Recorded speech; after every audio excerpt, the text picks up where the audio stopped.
My name is Tony Kosowski. I am here out of Phoenix, Arizona. I am a home gardener. I do a lot of consultation, backyard gardens, orchards. I also created a 2-acre property from a parking lot to a food forest for a charity in Phoenix, Arizona. Grew over about 100,000 pounds of food.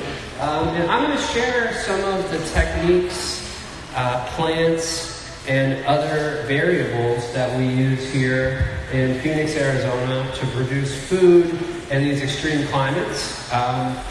Again, if you look on the bottom left, so I guess this thing has a laser pointer.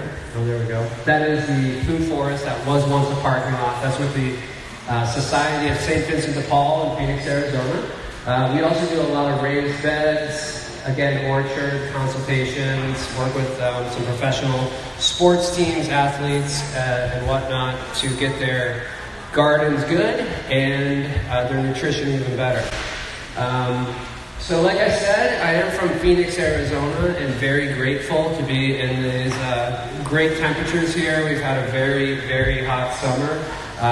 It's been about, I think there was over 105 days, over 100 degrees. So even though it's supposed to be 93 here today, we're rejoicing. And that is actually Shayna there in the front who helped me up to this morning with this PowerPoint. So thank you, Shayna, my wonderful girlfriend.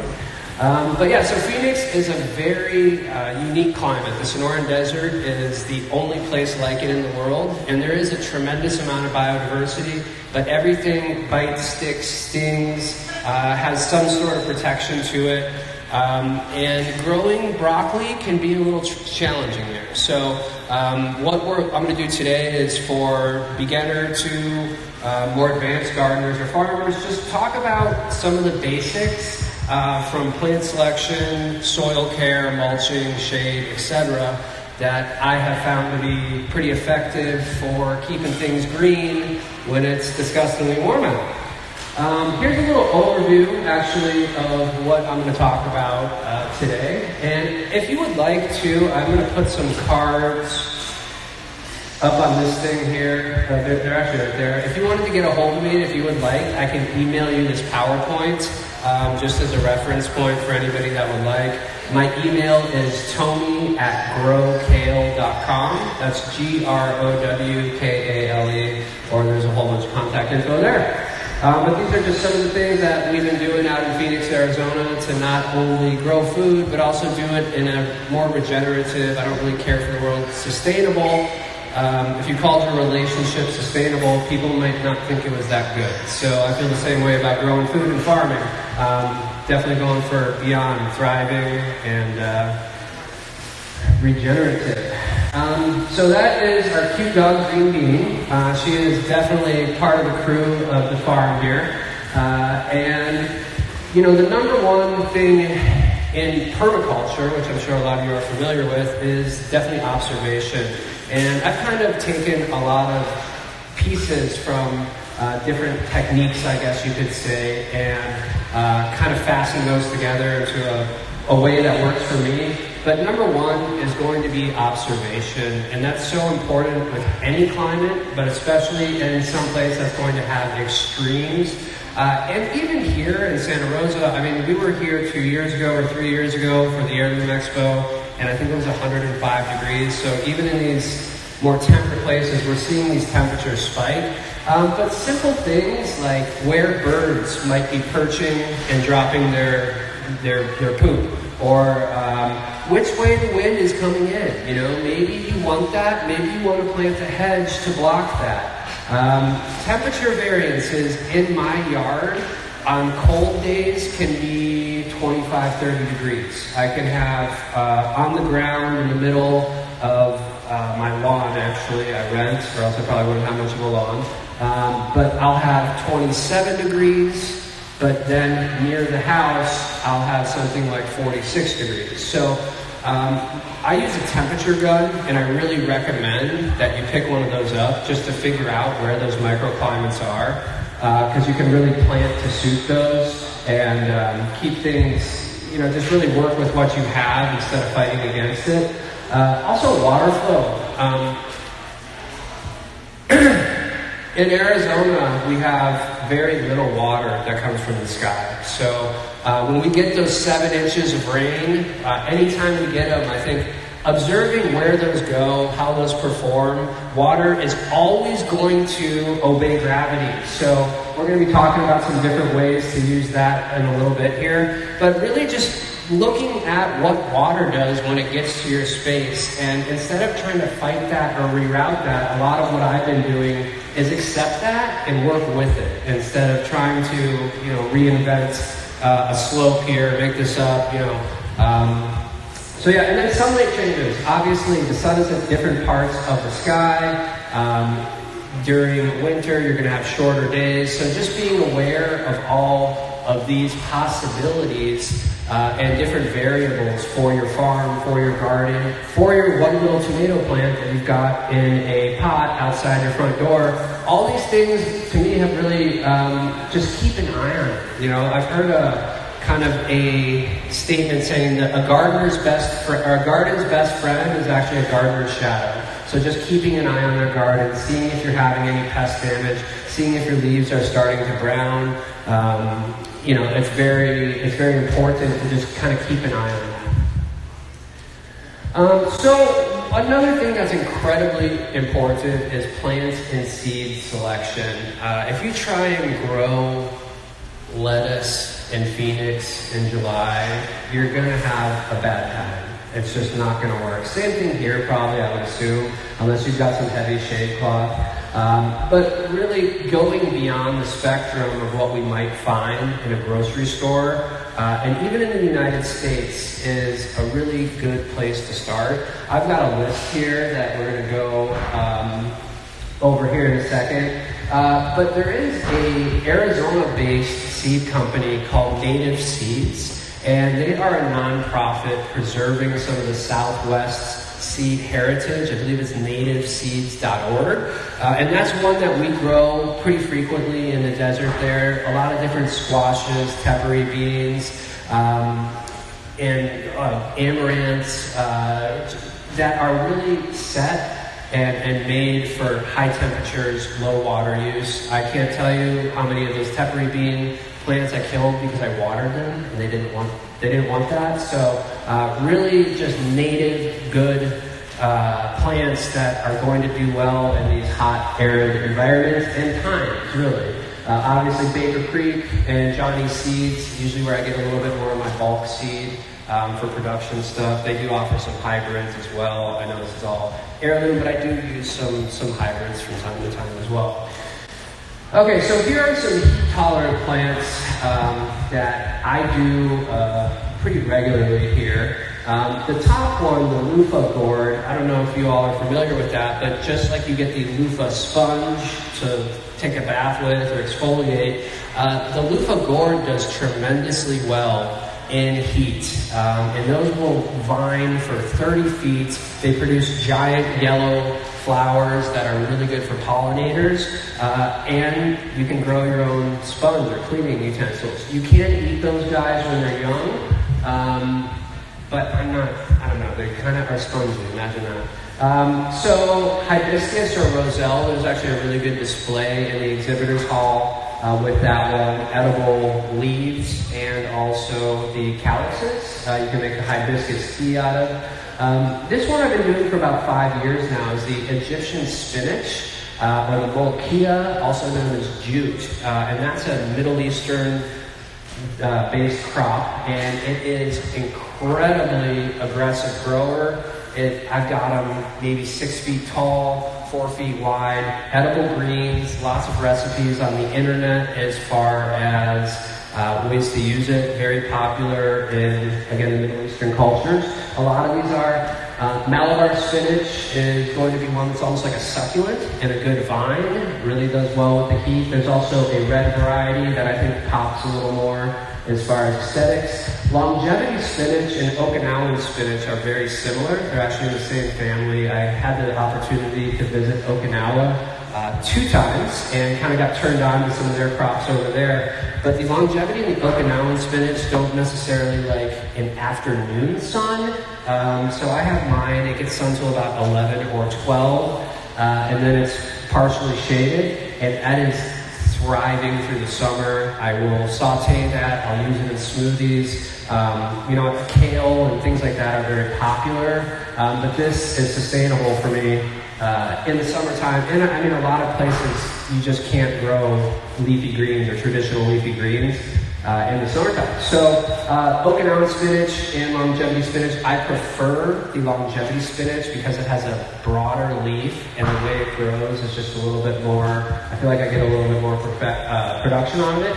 Armenian cucumbers, which are actually a melon, but are a little bit more savory than your traditional cantaloupe or honeydew. Popolo, which I learned from John Kohler, who's out around here someplace. It always has a cilantro taste to it, but it is very heat tolerant, and it's pretty good. You know, it's different, but it can kind of take that place of that zing that cilantro provides. Amaranth is another great one that isn't really used for green too much in the United States. A lot of people think of it as a grain, but we use that all the time as a green, sauteed, raw, and that is another really good one there. New Zealand spinach, I see that around California quite a bit. Usually grow that guy by seed, but you can propagate it by cuttings. Pretty resilient throughout the whole year.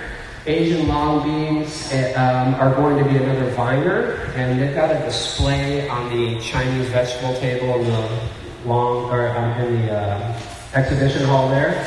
Peppery beans is the other native bean I was talking about earlier. They're going to be a hard bean. I've seen some people in Phoenix make hummus out of them. Pretty good stuff, but there is a lot of ways to use that. The cacti are huge in Arizona and actually a staple food crop for the native people of Arizona. So you've got everything from your prickly pear cactus, your saguaro cactus, your cholla cactus, also your barrel cactus. All those fruits are not only edible, but they're nutritious, lots of antioxidants, seeds, and sweet potatoes, obviously pretty popular, edible greens, and also the root, obviously, melons, okra, eggplant, peppers, rosemary, lavender, basil are all pretty common, but those all do really well in the heat, which we're experiencing here, as I'm sure you can see my sheen on my face. As far as trees go, quick growing moringa, pomegranate, fig, mulberry, mesquite. I really would consider goji berry more of a bush, but all of those do really well. I'm particularly fond of the moringa. If you're not, go grab some seeds right over there. There's several people doing moringa sales. It is a superfood that grows incredibly quick, tolerates the heat, does not need a lot of water. Regrows hair, helps mothers produce more breast milk. It has been mitigating a lot of chronic diseases from malnutrition in third world countries. I'm a big moringa guy. Also, one of the things that I picked up from Santa Rosa last year when we were here was the Burbank spineless prickly pears. And those are been huge producers out in Phoenix, and I'm assuming here as well. I saw the giant one there. But that's a really good resource if you're from this area, obviously, that you could tap into and grow some of that stuff as well.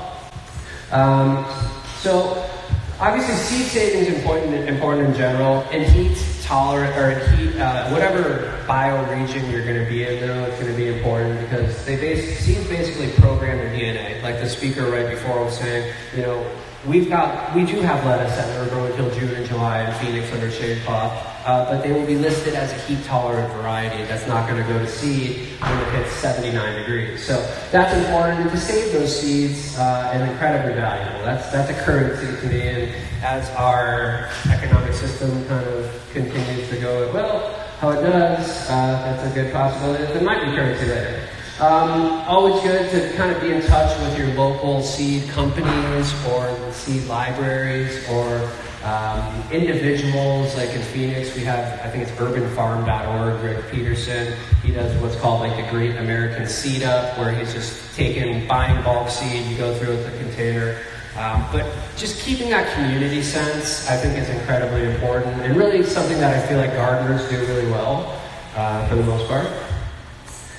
Soil is I really grow soil. I really am a believer in just taking that is a picture from a lot that was a parking lot right there. So about 2.5 years before that picture, you had a hard-packed, organic, matterless parking lot. That's really all it was. It was just a dirt lot. And through remediating the soil, through adding organic matter, adding juice pulp, composting initiatives, a lot of mulch, we were able to really turn it into something that was not only just thriving, but it keeps going. It's regenerative, and every single year our soil level would raise, you know. And so that's still going on as well. I just kind of parted ways with the project. Some of the amendments that I really recommend, again, mulch. I use like a glacial rock dust usually, worm castings, compost tea, really just encouraging the microbiology, protecting that soil through a nice layer of mulch. I'm not talking like, you know, 1/2 inch of mulch. I'm talking some serious mulch, and we're going to talk about mulch more. But you know, and compost. Obviously, compost is a gardener's best friend. And one thing I like to say is if you go to like a big box store and you buy their quote-unquote compost and it smells like a farm, you probably don't want to use that. It's probably been anaerobic. And with that being said, I've always said your compost should smell like the forest and not the farmyard. So you get that sweet smell, that aerobic activity, and your nose knows. So if it smells bad to you, don't use it. Like seriously, it's just, or like if you're making a compost tea and it starts to smell funky, throw that down because you're going to have more problems down the road from these anaerobic compost tea than you are from not doing anything at all. And so that's why I'm saying here, be careful of the municipality compost, especially if you're going to do it in like a small raised bed or a garden. A lot of times there's just not a way to control temperatures and air space in something that's large. They've got 30-foot piles. So I would assume out here in California in general, you'd have a little bit more access to it than we do in Phoenix. We're pretty limited, so for consistency, sometimes I even have to order out, unfortunately, for projects. But it's just so do it at home. You know, you could do worm composting. I've used like the Joraform bins. They're pretty pricey, but they work pretty decently as long as you don't let them dry out. But definitely start composting. We worm compost inside. There's no bugs. It doesn't smell. It's just the amount of material that they eat and the amount of material they produce is like mind-blowing, and it's cool. Worms are cool. Here again are some of the amendments that I use. That's a garden on the right that we put in. It was about 25 boxes and 30 fruit trees. That had to be probably about 2 years ago.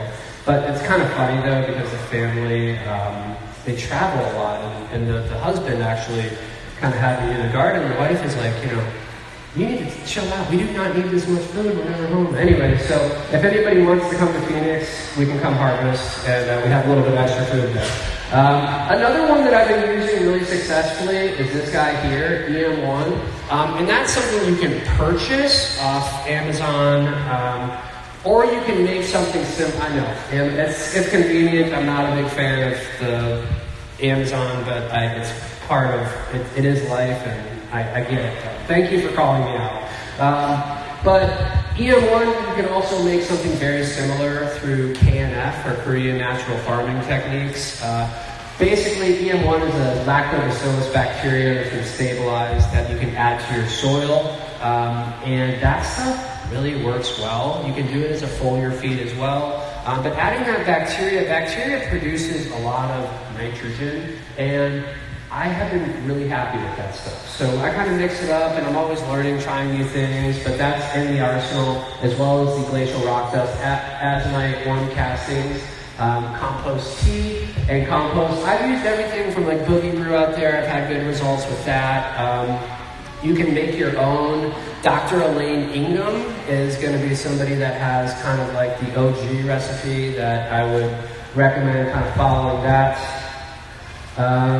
More microbiology talk here. And there's another Dr. Elaine Ingham right there. And this is the soil food web. And if you're not familiar with microbiology in soil, I would really recommend start to looking into that, because what our industrial agricultural system has really done is bleached our soil and really purified it of all the things that make plants and soil work, and replaced it with man-made products that they can sell for a lot of money. So these things are really good for business, but bad for our earth, bad for our environment, and really don't produce a plant that's worth a darn. So really, when you start to look at the forest, nobody ever fertilizes the forest, but you still get consistent growth, consistent flowering, consistent budding, seeding, and that's because there's a natural system at work there. And that is going to really start with the microbiology. It's going to start at your root zone, because your plant's going to photosynthesize sunlight, put out sugars, and then all of a sudden fungal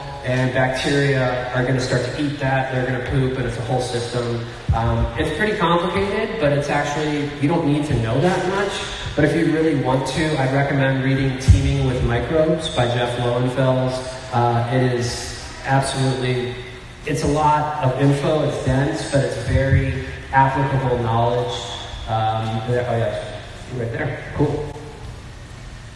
Okay, I do love mulch, and you can kind of see here. Another thing I recommend, especially if you do boxes, we do a lot of boxes, which are not my favorite way to save water or to grow food. However, we started doing them and people love them, and they look nice, and they do another thing too is you can control exactly what's going in there. So if you're on a property that might have had some industrial type of work done, or you never really know what's in the soil, we can really kind of make sure that our inputs are all good. But what I also do is I mulch around the boxes too, because that soil microbiology doesn't stop at the ground, you know, so those fungal hyphae can be, you know, really, really long.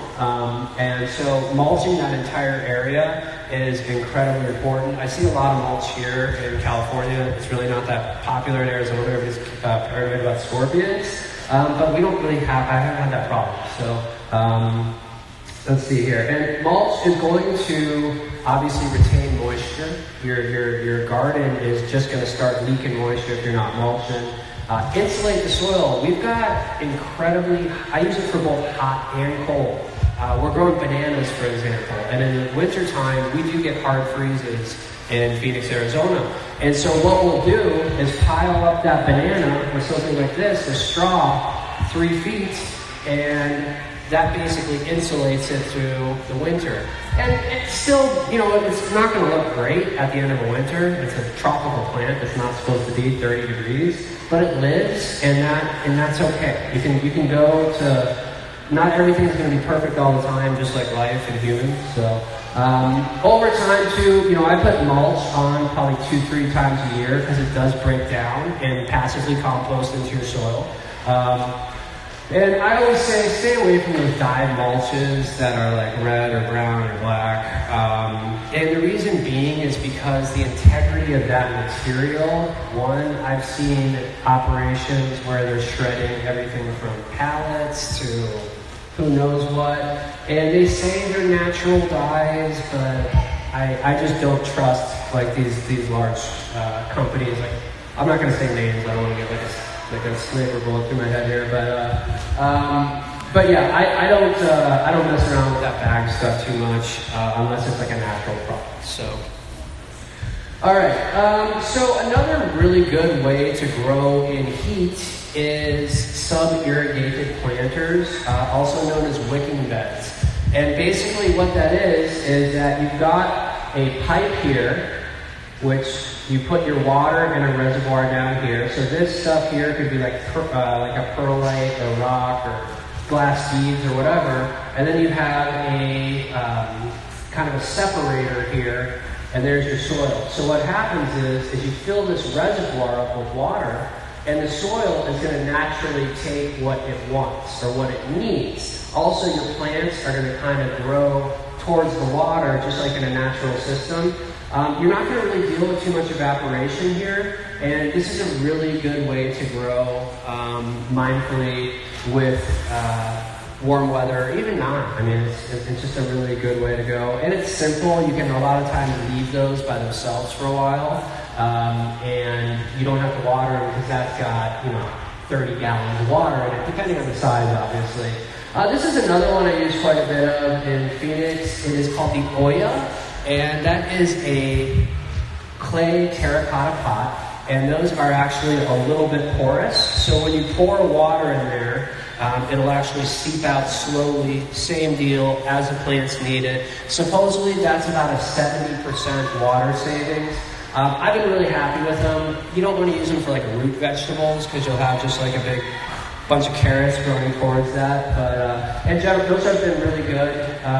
There's a couple different ones available, different caps. That one's a more traditional one. But yeah. And I actually have been working with this company here, VEGEPOD. I just am like an ambassador for them, but it's a sub-irrigated planter. And this is actually them right here. And I was really skeptical because I don't like to grow in plastic, so they kind of sent me this thing to try it out and talk about it.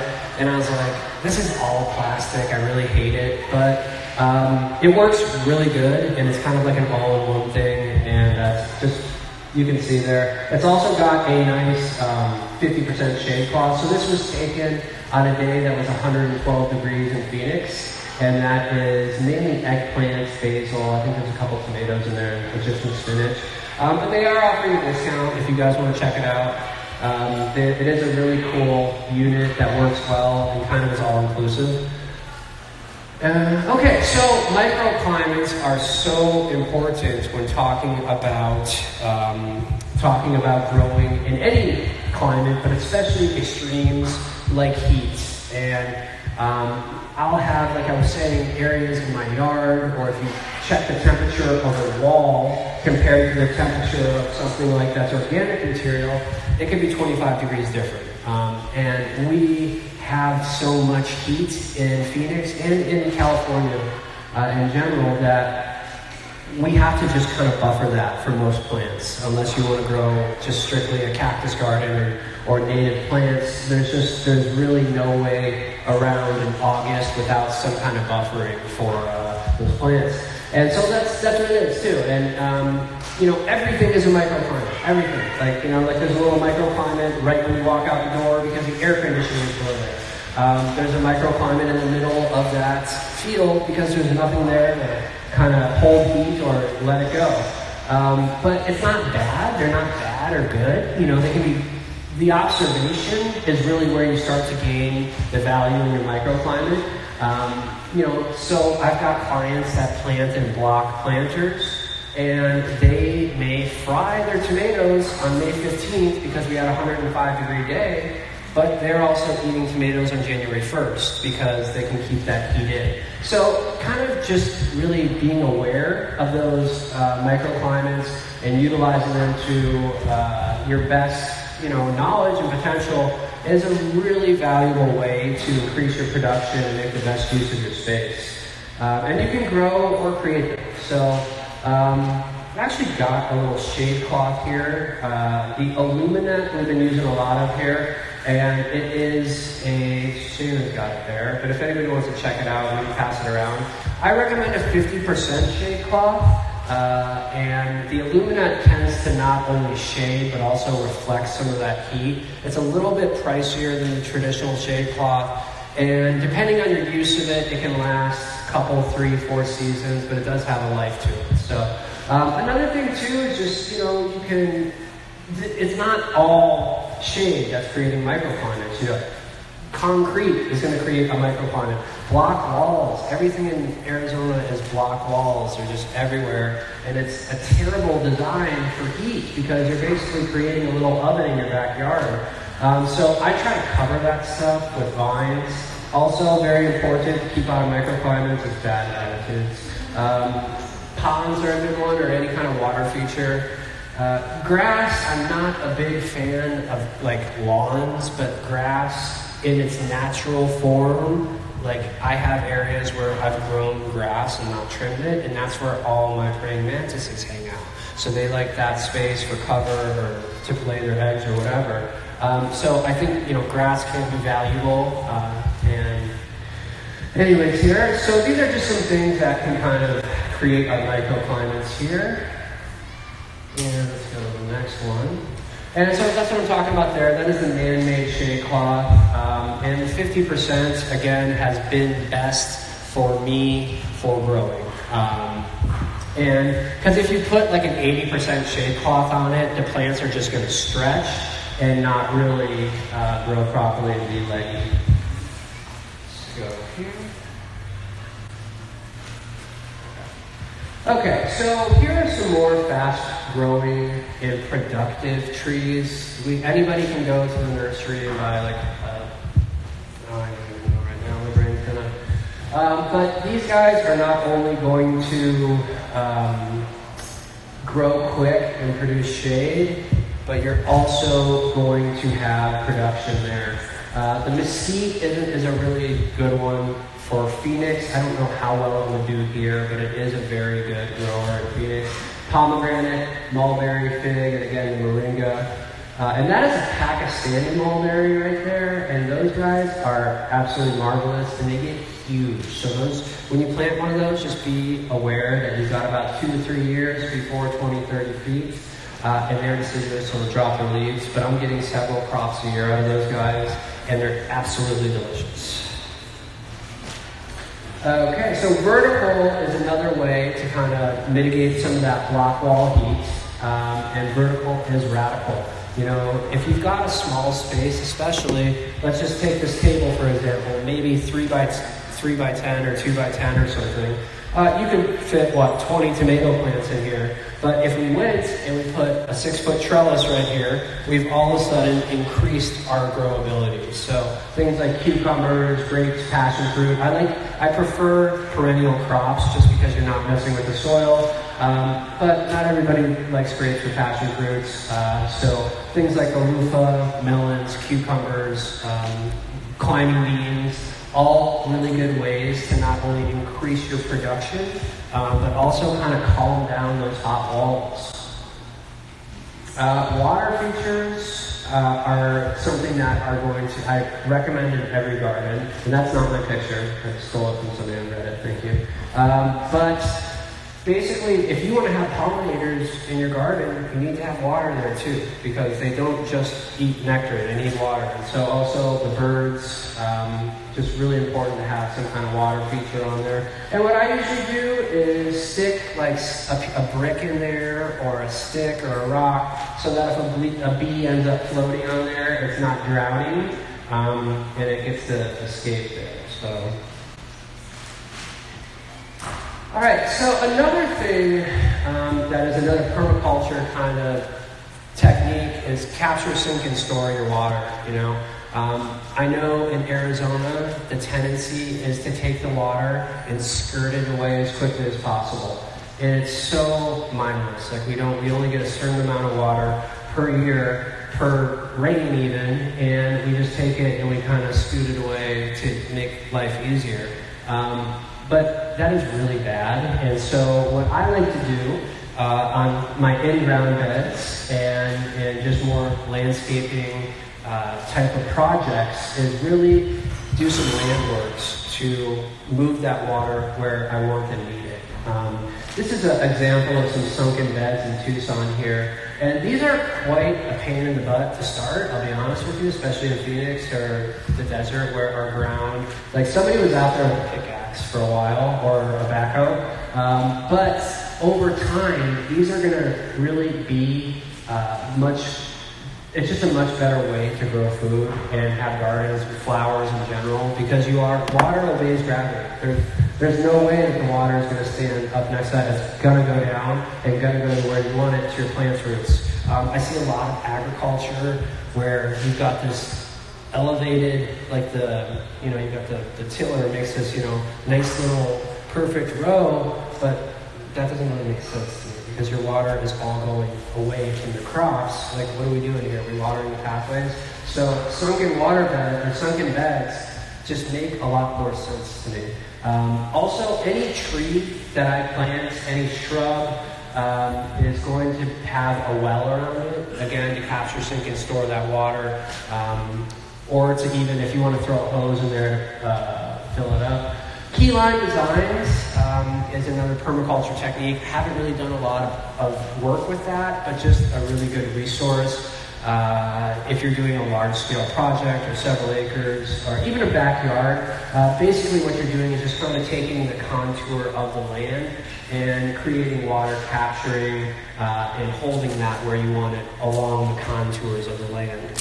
Gaia's Garden, which is a good book by Toby Hemingway that I really recommend, and I've got it on this here too. So, rainwater and gray water systems, I don't know if they're legal here. And some in Tucson, Arizona, they actually give you a tax credit for it. Tucson's a bit more progressive than Phoenix. And this is actually from Tucson, so you guys have probably heard of Brad Lancaster. And one of the things that he did here was he just started doing this like guerrilla style. They cut the curbs because as all that water was rushing by his house, he was like, yo, I can use this to water this garden right here simply by creating a little sunken bed here. So now it's standard in Tucson to have the sunken beds. I'm glad you guys are fair. I'm like, I am really sweating here. Am I nervous? Okay. So the curb cuts are a good way. Also, this is a really cool system here, and what he's got is the ability to take his drain water and put it on his peach tree or put it on, I can't really read that, orange, but basically just plug and play, you know. You do want to be careful though, you don't want to use bleach or even like Tide or any kind of really commercial soaps if you're going to do that. You want to make sure to use like a gray water safe soap. Even like a Castile soap, like a Dr. Bronner's works. Another thing too is like, so we're renting, and instead of taking the water and having this kind of really nice complex system, I just pulled the hose out and we're just like watering. The drain hose just goes straight to a couple, like an artichoke and an herb garden there. Another thing too with gray water, you do not want to water like your annual garden. You're going to want to water more like fruit trees and things of that nature. What we got going on here? Oh yeah, roof gutter catchment systems, just capturing that rainwater, storage tanks. Pretty direct stuff there. Another thing is that watering, I see a lot of organic farms even out here that are using kind of the kind of sprinklers. That was a really good impersonation, right? That is really not great. And they'll be doing it at like noon. And I'm like, why are you guys watering top water at noon when it's 95 degrees out? Like that's just doesn't make any sense. Like a lot of stuff in our agricultural and farming system. But basically I'm gonna say that keeping the water as close to the ground as possible with drip lines, with subterranean irrigation, like we were saying, like the wicking beds, is the best way to water garden in heat. Because another thing that happens when you put water on leaves from the top and it's sunny out, depending on how hot it is, that water can actually act as a magnifying glass. So I've had learning experiences many years ago where I decided it was a great idea to water my squash patch because it looked sad and it was lit like what squash does. And I watered it on about 108-degree time, and I didn't have a squash patch after that. I had a compost ingredient. So watering in the mornings or nights, same with foliar feeding, is going to be much better, and keep that water as close to the ground as possible because that's where you need it. You don't need it in the air evaporating. I do like those sprinklers. Anyways. Okay, so aqua or hydroponics is definitely not my specialty at all. I have worked, this was actually at the farm that I started in Phoenix, and I partnered with somebody that was a doctor and did his dissertation on aquaponics. But that is a really good way to grow in an urban environment or someplace where you don't have access to soil or maybe indoors. The only thing that I really see as a negative at these kinds of systems is the inputs. And those inputs can be pretty nasty. You know, you've got fish food that's made from all the stuff that we're trying to avoid, like GMO corn and soy by growing your own food. So that to me doesn't make a lot of sense, but you can farm your own fish food, you can make your own fish food. Duckweed's really popular. We were using moringa actually, we talked about crickets, making a supplement. Either way, another thing too is just so common in the hydroponics industry is one, a lot of plastic, which I really don't like, but you've got salt chemicals, or salt fertilizers, you've got your ammonium nitrates, which are petrochemicals. I just don't really roll that way. I like to use things from earth, I like to use waste products, and turn those into an input. Let's see here.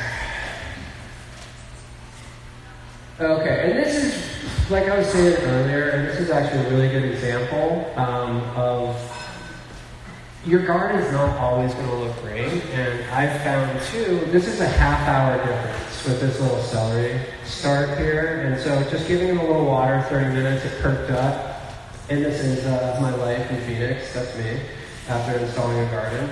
But yeah, I always recommend not underwatering, but you don't want to overwater. You're going to create more problems in your soil, more possibilities for things like diseases or rots with a wet environment.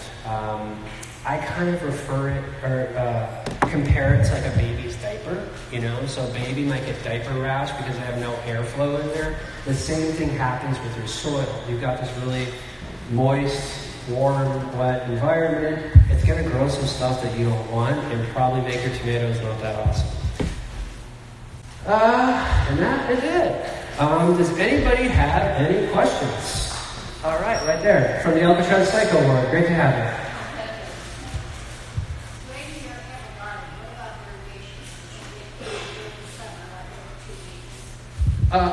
What about irrigation? Well, flood irrigation? Okay, so I have flood irrigation at my home, and I use that specifically for my in-ground stuff, obviously. It's not my favorite. It's nice for trees, but for annual garden beds, I use it, and I eat the food from it, but it's just the integrity of that water coming from Colorado through a lot of urban areas. I know how people, they find like bodies and cars and scooters and whatever in those canals, so I imagine that there's some contaminants. But I do prefer it because it's less expensive. Depending on the size, I guess, you know, another thing that I meant to say there is that a lot of the municipality water has chlorine in it, and so I pull that stuff out with a filter, and that is going to be something that I really find a staple for all my gardens. If you do have municipality water, either filter it out to get those chlorine, and if you're unlucky, also chloramine out. But you know, irrigation's okay. It is what it is, I guess you could say. You know, you're not going to be there's not going to be mineral-rich spring water rolling through your house. There's definitely some contaminants to it, but it is less expensive. It is a little, obviously, also more wasteful. So you know, it's kind of like you pick your battles or work with what you've got, I guess you could say. Does that answer your question, or just more questions? Anybody else? Yeah.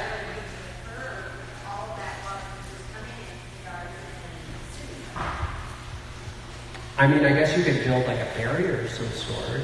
Another thing too would be if you mulch, it's going to intake that water much better. It's going to hold that water in the soil and actually absorb it significantly better than if you just have, you know, having raw soil that might just wash away. So when you have irrigation, how often do you water? Because you know the drought. That's a loaded question. How hot is it going to be? What kind of sun? That's your microclimate. That's your observation right there. That's step one. Yeah, so it depends. It depends on the plant. You know, lettuces are going to want more water than a tomato or an eggplant. So that would be ask your finger to stick it in the soil. Other questions? Yes. Do you find that sunken beds may be created as much of microclimates? I would say, you know, I actually haven't built a lot of sunken beds, so my experience there is not as That's a good question. I wouldn't say they would necessarily. It depends how you would build them, I guess. If you've got sunken beds with like a hedge type of plant or trees growing in them or even corn or something like that, that's going to create different microclimates. But I don't know how much more or less it's going to be than a traditional bed, I guess. Can you elaborate a little more? Like what are you thinking? What? Yeah, I mean, just because they always teach that raised beds, they airflow, and that's the benefit of raised beds. Oh, okay, gotcha. And like a farm, in like a. Right. I mean, it's just kind of sealing it out. Yeah, that's a really good question. I honestly can't answer that with enough. I don't have enough information to answer that properly, but. I'm sure it would produce a microclimate. Again, I don't think any of them are good or bad. They are. You gotta kind of deal with them. So, other questions? Yes, sir.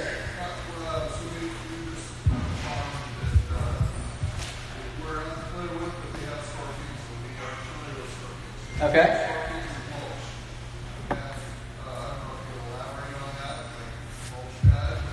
So scorpions do not like moisture, but what's that? They don't? No. So they try to keep it, you'll find them in your home when it's really hot. Not in our house, thank God, but I don't really worry about them too much. I have some clients that might have like a small kid or something, and we'll do things to kind of mitigate that.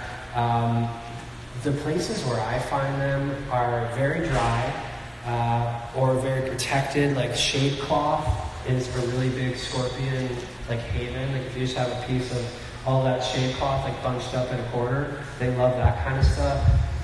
People say that scorpions are mulch. I have not seen it. I have not had that experience. When I've encountered scorpions, it's under pavers or like I was saying, in garden beds that haven't been touched for 6 months and the water hasn't been on. But yeah, they're not cool though. I really don't like them. They're like, I support integrated pest management with scorpions, and yeah, they're really creepy. I think they're like, yeah. They're like, does that kind of answer anything? Does that help?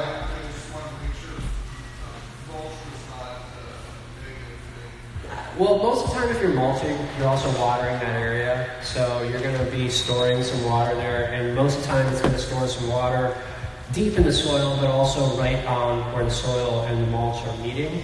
And so that's going to be kind of where they would hide. I mean, they could, they burrow and stuff too. They're very tiny, conniving, scary little creatures. But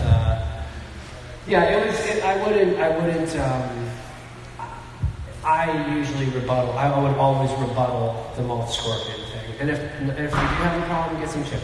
They love to eat them. Yes, sir. What specifically are your favorite mulches? Ooh, good question. I like that. Okay, so specifically what I would do is get something that is native to your area. So in Phoenix, if you're not having to walk on it, mesquites, ironwoods, Palo Verdes are all really good, but they have thorns on them that are this long, so those don't necessarily mulch away. Western red cedar, which I see a lot of out here, is a good mulch to kind of keep pests away, and also it lasts a lot longer, but that also means you're kind of not getting the benefits of it breaking down. And cedar can actually, supposedly, I haven't had this issue because I think I've heard the soil, but can also kind of stop seeds from germinating so well.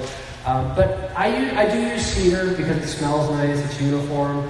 Usually what I do is I'm getting it from the landscapers, and they send it through a wood chipper, and I've got a yard that I go to, and that's what I usually use, and that's going to be a mix of just about everything, including sometimes like a Gatorade bottle, or it's all waste product. Unfortunately, we're not getting, which is okay, but people don't care about the cleanliness of the mulch like a gardener is going to. So you can get some stuff in there. But so I recommend a mix. I stay away from the palm, which I don't see a lot about here, and then oleanders because they are toxic.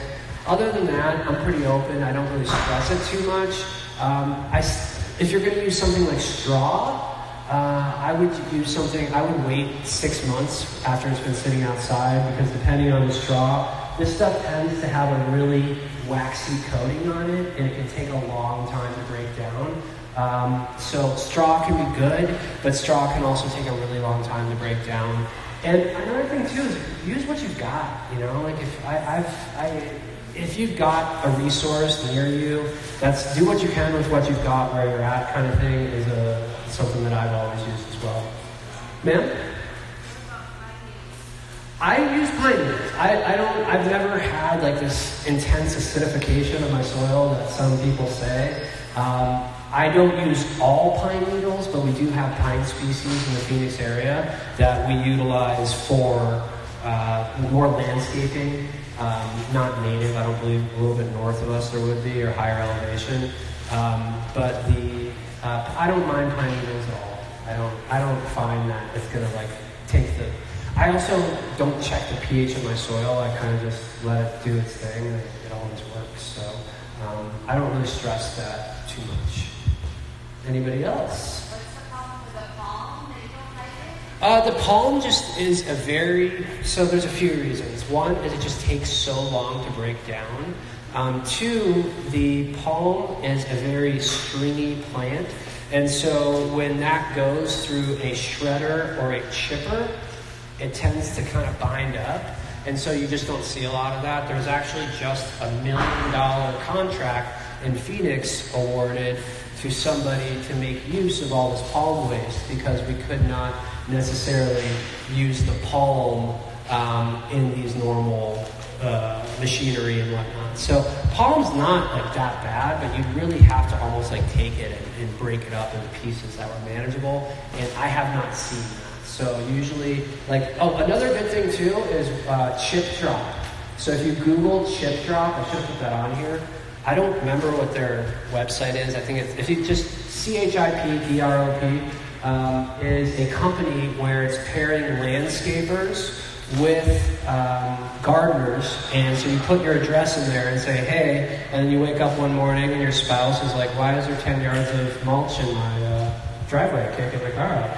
But then you got really good soil after. So, but yeah, that's a really good one. Anybody else? Yes, sir. Do you have any hugelkultur beds? Oh, yes. I meant to put this on here. It's kind of been a crazy week. Hugelkultur is amazing, and I actually use that technique. And if you're not familiar, hugelkultur, I can't remember the exact translation. I think it means like garden with wood or something. But the technique, you basically dig out a pit in the ground, fill that pit with a woody material, and then cover that with a planting material like compost or soil. And what is going to happen there is over time, that material is going to break down underneath the garden, hold water, hold microbiology, and really feed that plant. I think hugel actually means mound garden, actually. I think it's because a lot of times you would like mound it over. But I even do that in raised beds. So if I have a raised bed that's like 24 inches tall or 30 inches tall, I have no problem putting 6, 8, 10 inches of woody material, even the same mulch that I would put on top, in the bottom. And the only thing with that is it is going to, depending on how active your microbiology is, your soil is going to drop significantly quicker in your bed, so you're probably going to have to top that off a little more. But hugelkultur is absolutely awesome. It's another permaculture technique. I kind of modify it with the raised bed thing just to get a little bit more moisture holding in there. And I'm really not a fan of digging holes in the desert, so it's gotta use a pickaxe for that. So, cool. Anybody else? What time is it? HUGELKULTUR, maybe. Let's see. I have 5 minutes. Okay. Anybody else? Yes. Oh yeah. Here we go. Actually, here's some resources here. Gaia's Garden, unfortunately Toby Hemingway passed over about 2 years ago. But that is a very easy reading, they call it the Home Permaculture Manual. And that's kind of been my resource for what I do, where I pull out my information from. And then also Brad Lancaster right there, Harvesting Rainwater for Dry Lands and Beyond. He's actually got like a third version of that now. That's a really great way to utilize this water that has fallen from the ground, and instead of rushing it away, capture it, sink it, store it, hold it, put it different places. Again, Teaming with Microbes by Jeff Lowenfels, who's actually, if you ever get to catch him speak, he spoke here last year, he's really awesome. And then Dr. Elaine Ingham, who actually offers an online soil class, and she is really kind of the front runner or the founder of really the organic gardening with microbiology, and just a lot of people doing a lot of cool stuff with the knowledge that she's been spreading. Anybody else? Yes. So I have a KVF media filter, and if you'd like to, you can reach out to me. The one that I use has grass fittings and a PVC, very hard casing. Mine are about $100, but they're refillable. And then Boogie Brew has one here, and I've used their Boogie Brew Plus. However, it is a plastic fitting, and the only thing I don't like about that is if you misthread it once, it's kind of done. So if you're interested, again, I got cards there. The ones that I sell, I like them. They've been really good. But again, the Boogie Brew ones work great as far as filtration goes. The fittings are just a little bit more less expensive. Yes, ma'am. I didn't see that little sample of cake pop. Oh, okay. I don't know where it is either. Oh, I see it. It's behind you, like 6 rows. There you go. You can keep it even. Anybody else? Yes, sir. The one that I sell is from a company in San Diego called Dime Water. They don't really sell it to the public unless you call them, but it's called the Guard and Grow, like G-U-A-R-D and Grow. And you can contact me though. I'll ship them wherever. And I like those because I've had them for 5 years. The PVC stays, those brass fittings stay, and they keep on filtering the water. So. But it looks like my time is up. Thank you guys, all of you, for coming out and staying. And thanks to Neighbor Creek. And check this guy out too, Dennis. He's a pretty awesome rare fruit grower. And yeah. So thanks again, guys.